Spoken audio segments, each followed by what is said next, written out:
Good morning students. Hindi की कक्षा में आप सभी का स्वागत है।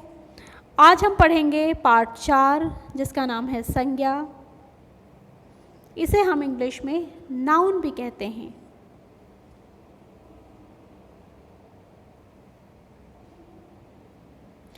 गंगा जी हिमालय से निकलती हैं।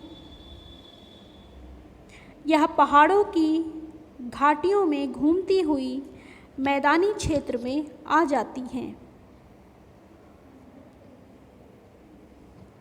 मैदानी क्षेत्रों में सबसे पहले हरिद्वार नगर पड़ता है।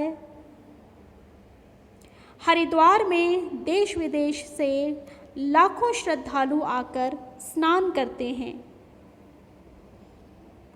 हर की पौड़ी नामक घाट पर लोगों की बहुत भीड़ रहती है।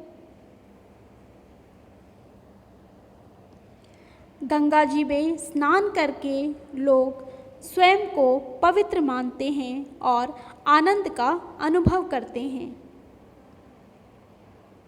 गंगा जी की सुंदरता और पवित्रता अद्वितीय है।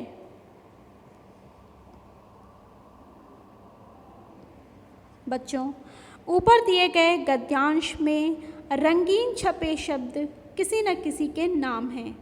संसार में ऐसी कोई चीज़ नहीं है जिसका कोई नाम न हो। बिना नाम के हम किसी की पहचान नहीं कर सकते हैं। व्याकरण में नाम को ही संज्ञा कहते हैं। इस प्रकार से व्यक्ति, वस्तु, स्थान, भाव आदि के नाम को संज्ञा कहते हैं। नाम कई तरह के होते हैं। जैसे सबसे पहले हम पढ़ेंगे व्यक्तियों के नाम, जैसे लता मंगेशकर, एपीजे अब्दुल कलाम, सचिन तेंदुलकर तथा सानिया मिर्ज़ा। प्राणियों के नाम मोची, दर्जी, डॉक्टर तथा अध्यापक। वस्तुओं के नाम जैसे हवाई जहाज, मेज, कंप्यूटर तथा मोबाइल। पशु पक्षियों के नाम जैसे गाय, हाथी, तोता तथा कौवा। स्थानों के नाम जैसे ताजमहल, कुतुब मीनार, पार्क तथा स्टेशन।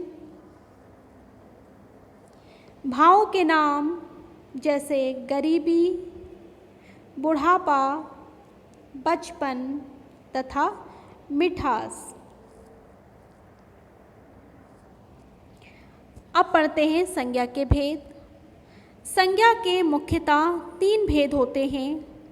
पहला भेद होता है व्यक्तिवाचक संज्ञा, जैसे अरुण, वरुण, रामायण, दिल्ली, भारत, एशिया, आगरा आदि।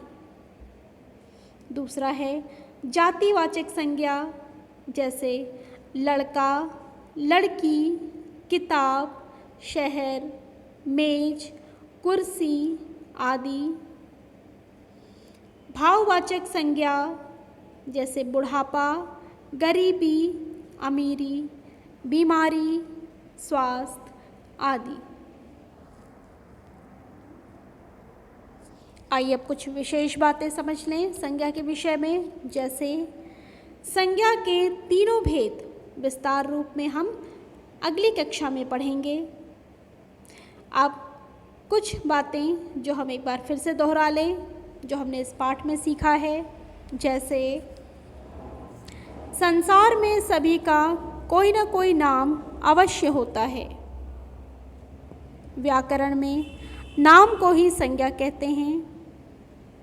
व्यक्ति, वस्तु, स्थान, भाव आदि के नाम को संज्ञा कहते हैं। संज्ञा के 3 भेद होते हैं, जैसे व्यक्तिवाचक संज्ञा, जातिवाचक संज्ञा तथा भाववाचक संज्ञा, जिन्हें हम विस्तार में अपनी अगली कक्षा में पढ़ेंगे। तो इस पाठ में बस इतना ही। धन्यवाद।